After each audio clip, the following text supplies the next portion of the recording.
Moin zusammen und schön, dass du wieder am Start bist. In diesem Video geht es um ein Thema, was dich eventuell interessieren könnte. Denn auf Angelforen bin ich immer häufiger darauf gestoßen, dass immer mehr Leute ihre Angelausrüstung bei Temu bestellen. Für die Leute, die Temu nicht kennen, Temu ist ein Online-Shop aus dem asiatischen Raum, so wie zum Beispiel Shein, AliExpress, Wish oder was man da nicht alles hat.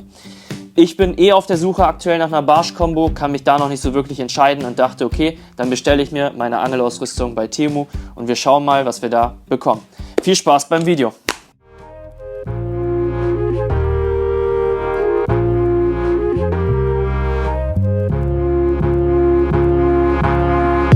Ja! Yes!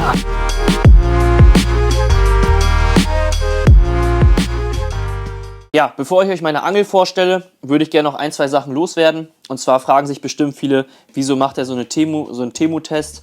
Der Drops ist gelutscht, das haben schon ganz viele andere vor dir gemacht. Habt ihr recht?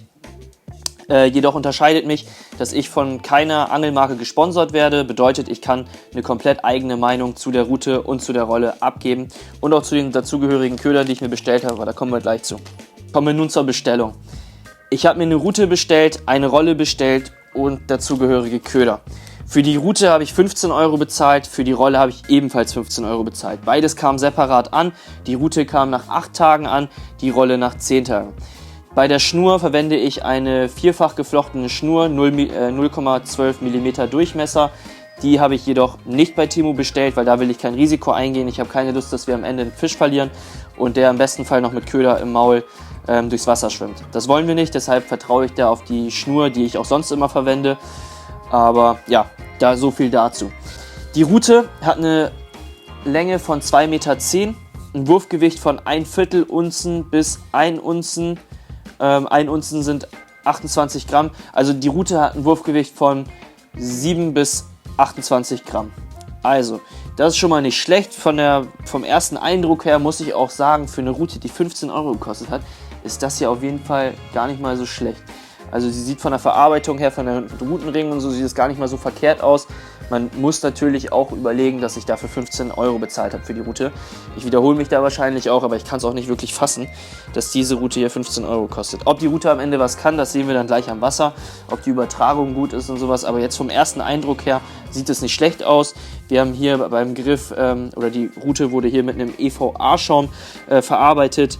Nicht wirklich gut verarbeitet, muss man dazu sagen. Also hier franzt sich das schon leicht auf und ich habe mit der Route noch nicht mal gefischt.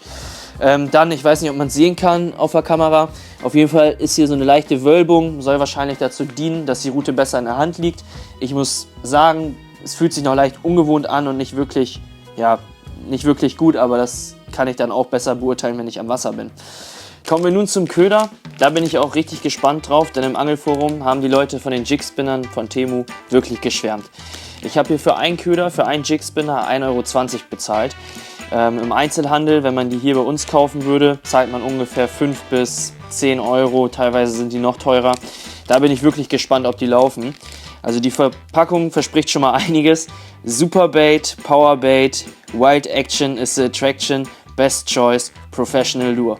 Da bin ich wirklich mal gespannt. An sich sieht der Köder gar nicht so verkehrt aus, oder die Jig-Spinner. Und ich glaube, da kann man auch nicht wirklich viel falsch machen.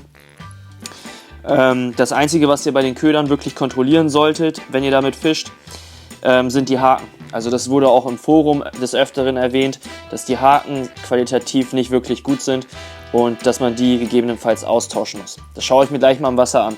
Ich würde sagen, wir testen den Köder und testen die Kombo. Ich habe richtig Bock aufs Angeln und hoffe, dass wir ein paar Fische ans Band bekommen.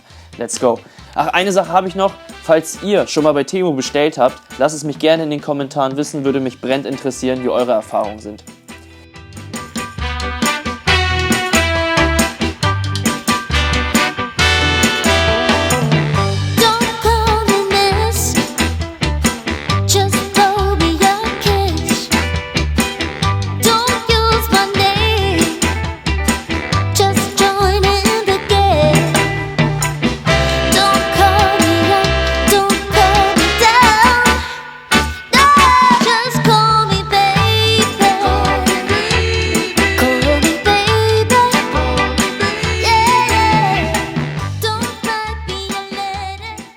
So Freunde, am Spot angekommen. versuche ich es erstmal mit einem Qualitäts-Jig-Spinner, um erstmal zu schauen, wie die Route sich überhaupt im Drill macht.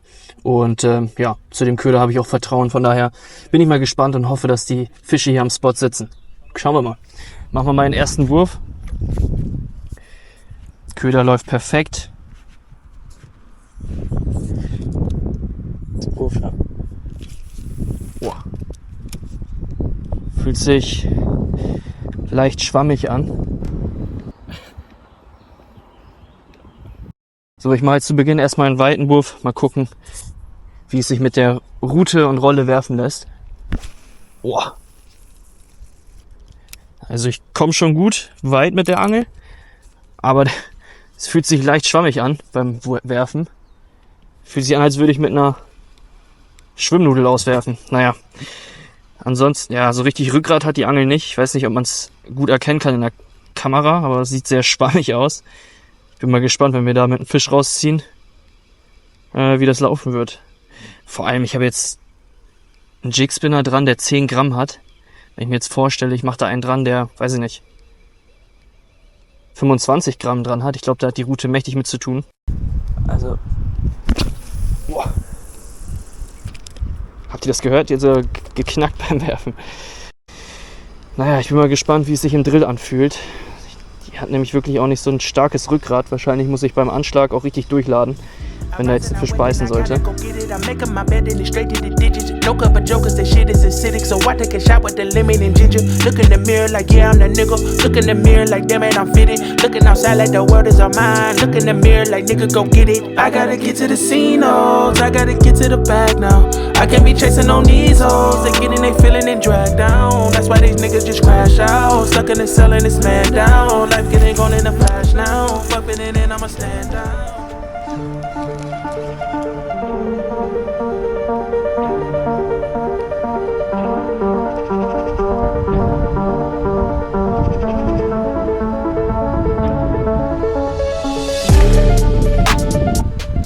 Yep, Fisch on.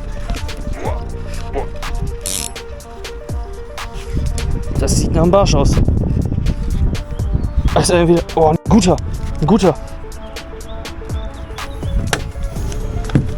Ein schöner Barsch.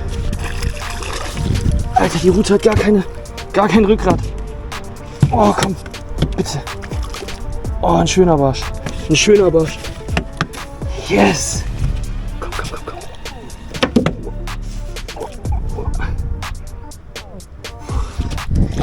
Oh, der hängt knapp. Komm her. Yes. Jawohl. Mann. Ein richtig schöner Barsch.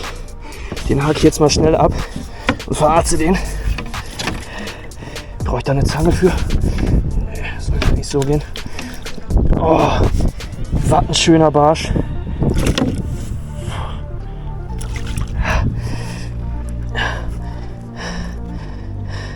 Oh, hängt aber richtig knapp. Zieht euch die Klamotte rein. Was ein schönes Ding. Alter Schwede. Das kann sich doch mal Barsch nennen, oder? Was hat der? Was würdet ihr tippen? Puh, richtig schönes Ding. Mann, den messen wir jetzt gleich. Jetzt gemessen. Und dann geht er auch ganz schnell zurück ins Wasser. Oh, was ein schöner Fisch, ey. Oh, ich muss kurz ein bisschen nass machen hier auf dem Boot. Oh. So. Schauen wir mal, was hat der? Der hat seine 40 cm hat der. Wahnsinns toller Fisch. Der darf jetzt auch sofort rein. Oh. Was ein toller Barsch. Echt wunderschönes Tier. Stark. Richtig schön. So, zurück mit dem.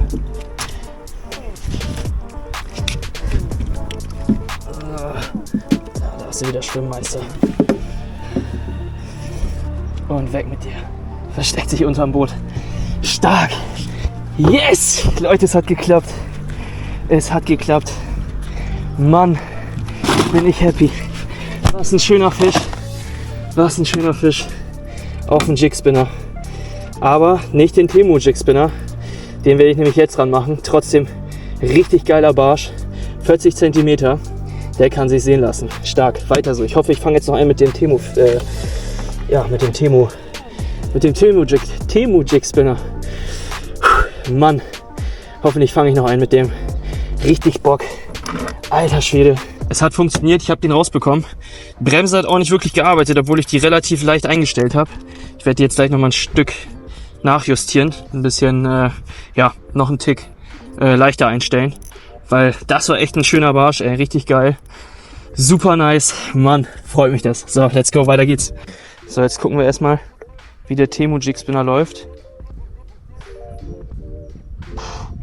Joa, läuft, aber irgendwie merke ich gar nichts in der Route. Gar keine Bewegung. Also das Blättchen hinten rotiert. Auch nicht wirklich stark. Weiß ich nicht. Den Haken habe ich eben schon kontrolliert.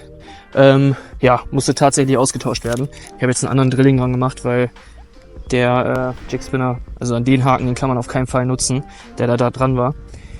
Oh, komm, noch so ein Barsch in der Größe, ey. Das war ja überragend. Richtig schöner Fisch. Ne, ich merke gar nichts in der Rutenspitze. Und nee, Freunde, ich lasse es bleiben. Jig Spinner, der läuft zwar, aber nicht wirklich gut. Ich merke das Rotieren von den Blättern gar nicht so in der Route. Hab da irgendwie nicht so Vertrauen zu.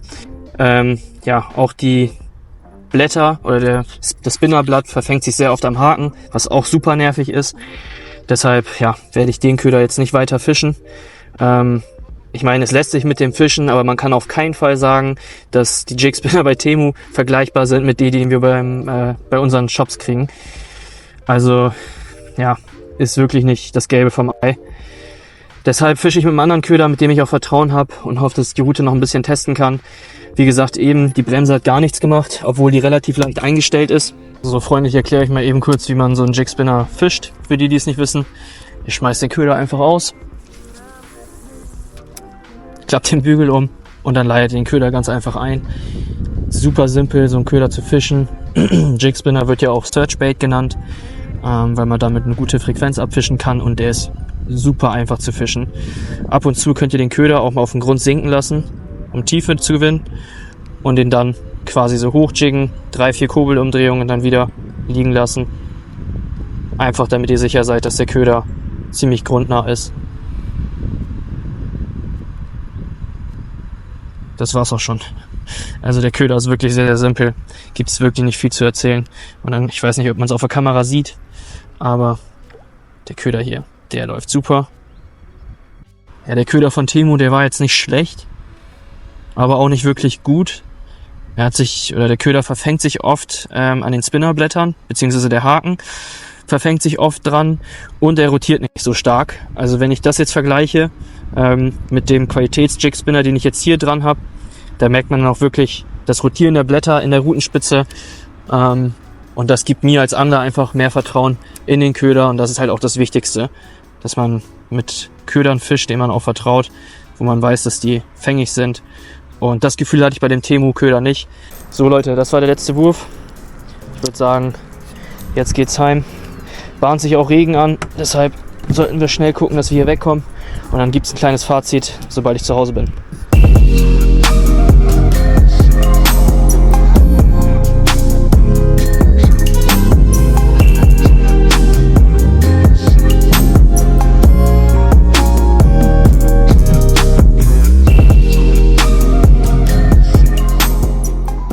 Bevor ich ein Fazit abgebe, würde ich gerne noch 1-2 Sätze über den Online-Shop Temu loswerden. Ein Hauptkritikpunkt zum Online-Shop wären zum einen die Kundenbewertung. Viele Kunden beschweren sich über die lange Lieferzeit, schlechte Produktqualität und über den mangelhaften Kundenservice. Ein weiterer großer Kritikpunkt wäre das Thema Datenschutz. Kritiker werfen Temu vor, nicht genügend Maßnahmen zu ergreifen, um die sensiblen Daten zu schützen. Auch die Produktionsbedingungen stehen stark im Fokus. Faire Löhne und sichere Arbeitsbedingungen sind oftmals nicht gewährleistet, was wiederum ethische Fragen mit sich wirkt. Kommen wir nun zum Fazit. Würde ich dir raten, so eine Kombo zu kaufen?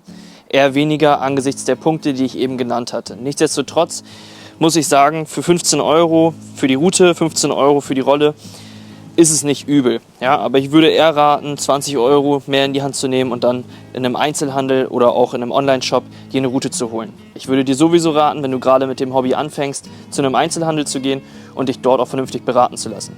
Nichtsdestotrotz muss ich sagen, ich habe meinen Barsch damit gefangen, also Fische lassen sich damit fangen. Es hat nur sehr, sehr wenig Spaß gemacht und für jemand wie mich, der jede freie Minute am Wasser verbringt, ist das eher weniger was. Weshalb ihr die Route haben könnt, wenn ihr wollt, schreibt mir einfach eine DM auf Instagram und ich werde die Route innerhalb von einer Woche verschicken. Das soll hier kein Gewinnspiel werden, einfach kurz auf Instagram mir eine Nachricht schreiben, weshalb ihr die Route gerne haben wollt. Dann müsst ihr eure Daten nicht bei Temu verkaufen und könnt diese Route haben. Das war's dann auch an dieser Stelle. Lasst mir gerne einen Daumen hoch da, wenn euch das Video gefallen hat, oder abonniert den Kanal, um keine weiteren Videos zu verpassen. Auch so freue ich mich über jedes Feedback in den Kommentaren.